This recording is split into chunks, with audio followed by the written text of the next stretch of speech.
October 2019. Deep in the Shumava borderlands, where the Czech forest bleeds into Bavaria, a keeper lifts the last of 20 crates, and a single Eurasian lynx steps out, pauses, and vanishes into 60,000 hectares of woodland. The foresters had already marked to cut down.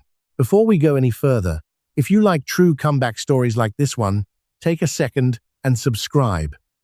There are far more of them than you'd believe. Go back to that crate for a moment. The cat doesn't bolt. It steps onto the leaf litter, freezes, ears swiveling, reads the wind, and then the tail tip flicks once, and it's gone into the green, swallowed whole. One animal, alone, in a forest bigger than some cities. Now, multiply that by 20.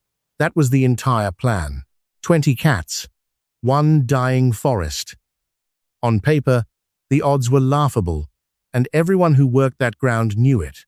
Picture it from above 60,000 hectares of spruce and beech, running the border ridge, unbroken, green, calm. Come down among the trunks, and you'd find the other truth. Orange paint, slashed across the standing timber, the forester's mark. The sign, a tree is booked for the saw. The deer had been eating the place alive for decades. The young trees never got a chance. Into all of that, 20 predators. You could be forgiven for expecting the trees to keep dying anyway. That's not what happened. The animal you're picturing as a killer is about to become the medicine. Stay with me, because the reason will surprise you. Here's the part the researchers still can't fully explain. It isn't how many deer those lynx killed. Look closely, and you find they barely killed more than the odd deer they'd always taken, and the woodland healed anyway. Sit with that for a second. 20 cats, hunting no harder than the handful of strays that had drifted through before them, and a forest that had been dying for 70 years quietly turned the corner. The killing wasn't the point. Something else was doing the work, and that gap between what those cats actually did and what the forest did in return is the thing nobody could explain at first. There was a mechanism at work. It has a name. Most people have never heard it, and it has almost nothing to do with hunting. We'll get to it. I'm Peter, and this is the full story of how 20 predators rewrote the fate of a landscape without touching the deer count the way you'd think. We'll walk the collapse, the one mechanism nobody talks about, the release, and what the saplings did next. Keep one question in your head as we go. How do you heal a forest without killing the thing that's eating it? Because here's the thing most people get wrong about a lynx. You think of it as a resident, one more animal living somewhere in the trees. It isn't. A lynx is an editor of the forest. It doesn't cut a single tree, and it can't plant one. What it does is move the animals that eat them. Where the cat walks, the deer change how they behave, and the ground beneath the canopy changes with them. The trees don't know the cat exists. They just get their chance. Hold that idea, because it's the whole story. Not a hunter thinning a herd, an editor quietly rewriting where the deer dare to stand. To understand what the lynx undid, you first have to see how this forest actually broke. And it broke in a silence that took 70 years to fall. A sealed green canopy overhead, and nothing but bare mud beneath it. The last of the big cats were shot out by 1890. The wolves had gone long before that, generations back, until there was nothing left in these woods that a red deer had any reason to fear. And an animal with nothing to fear does a very simple thing. It relaxes. It stands still. Across the Shumava, the herds swelled until roughly 40 red deer stood on every square kilometer, and they spent their days out in the open glades, in the good light, cropping the ground at their leisure. All day, nothing to move them on. Every oak, every beech, every rowan paid for it. The moment a seedling broke soil, it was gone, bitten down to a nub in the bare mud before it ever grew a second leaf. Look up, and the forest seemed fine. A solid green roof, unbroken, healthy. Look down, and there was nothing coming. No young trees, no scrub, no next generation waiting its turn. The foresters walked those trails for decades and gave it a name. The silent understory, a beautiful lie told by the treetops. The forest was already a museum. It just hadn't fallen over yet. Now the part most people have never heard. When the lynx came back and the ground began to heal, everyone assumed the maths was obvious. More cats, fewer deer, more trees. It wasn't. The recovery had almost nothing to do with dead deer. Here's the part that genuinely unsettled the researchers. Read the next line twice, because it's the whole story. The lynx barely killed more deer than were dying already. A 2021 paper in the Journal of Animal Ecology, led by Marta Vanek at Charles University, put it in cold numbers. Her team tracked 46 collared red deer across 3 winters, following every step through the snow. Somewhere out among the bare winter trees, a researcher raised a telemetry antenna and listened for the ping of a collar, mapping where each animal went and, more tellingly, where it no longer dared to. And the killing? Each lynx took maybe 1 deer a week. In a herd that size, that is a rounding error.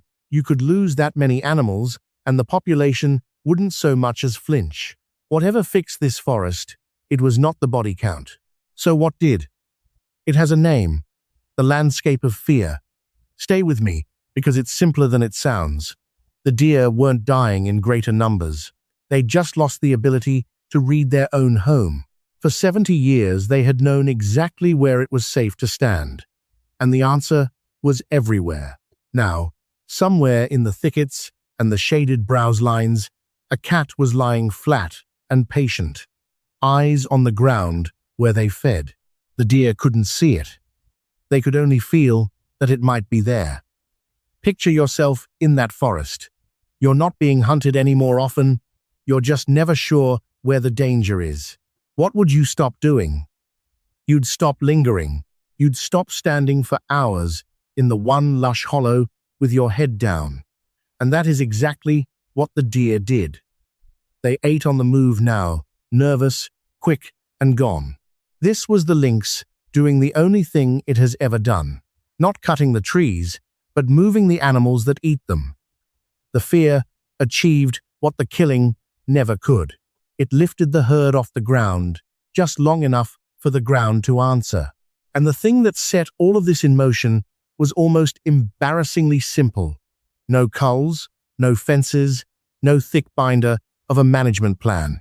They put the cat back, and they got out of the way. And then everyone waited. They opened the last crate, watched the animal vanish, and left it at that. The one thing that felt like giving up doing nothing was the entire plan. The team called it a passive trial. Everyone else called it a gamble. Could a floor that had been bare since the 1950s somehow remember how to grow, with no one lifting a finger to help it? For 4 long years, nobody knew. And then it was time to go back and look. 4 years. That's how long the forest floor sat, with no one watching it. And then the survey crews came back into the ambush zones with their measuring poles. The same shaded browse lines where the red deer once stood for hours and knelt down in ground that used to be bare mud. It wasn't bare anymore. Where the deer had cropped everything to the soil for 70 years, they now hurried through. They ate on the move and left. And in the gaps they left behind, something had been quietly climbing toward the light. The browsing pressure hadn't just eased in those ambush zones. It had collapsed. One of the survey workers knelt and held a striped measuring pole flat against a young rowan, then tilted her head back to read the top of it. That small gesture, a person tilting her head back to see how tall a sapling has grown, is the whole story. 4 years earlier, there had been nothing on that spot worth measuring at all. If you've made it this far, you earned this number. Here it is. Browsing pressure in the ambush zones dropped 61%. And the rowan and beech saplings there, the ones that hadn't managed a single good year in living memory, climbed past the 2-meter mark for the first time since the 1950s. Those are the figures the Bavarian Forest Survey published in 2023. 20 cats, a forest of 60,000 hectares, and the trees wrote themselves back. 3014. That's the extraordinary thing the 20 lynx did. No cull, no fence. Remember, a lynx doesn't cut a tree. It edits the forest by moving the animals that eat it. Its one edit here wasn't a death, it was fear. And once the deer carried that fear into the ambush zones, the ground reopened and the forest did the rest itself. Then the birds came. Willow warblers returned to the regrown scrub on their own thin green song, where there had only been silence and mud. Nobody planted them. Nobody carried them in. The regrowth simply grew tall enough to be worth living in, and they found it. That's the part that still moves me. The lynx never touched a bird, never touched a tree.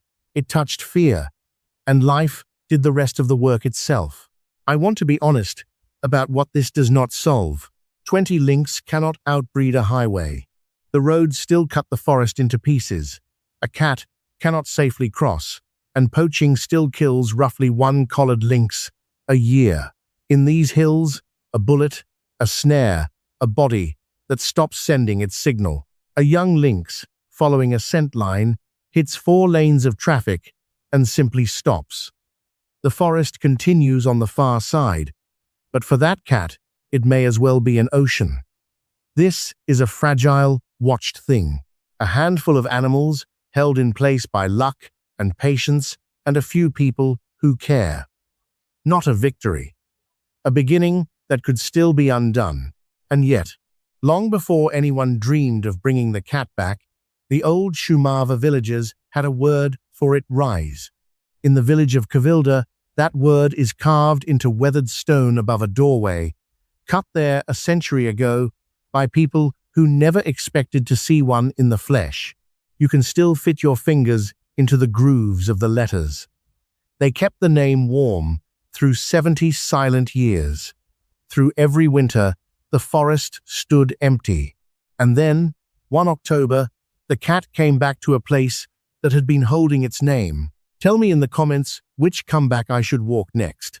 There are dozens I haven't touched yet. That, to me, is the heart of it. Not the 61%. Not the saplings. A word carved above a door, waiting 100 years for the animal it named.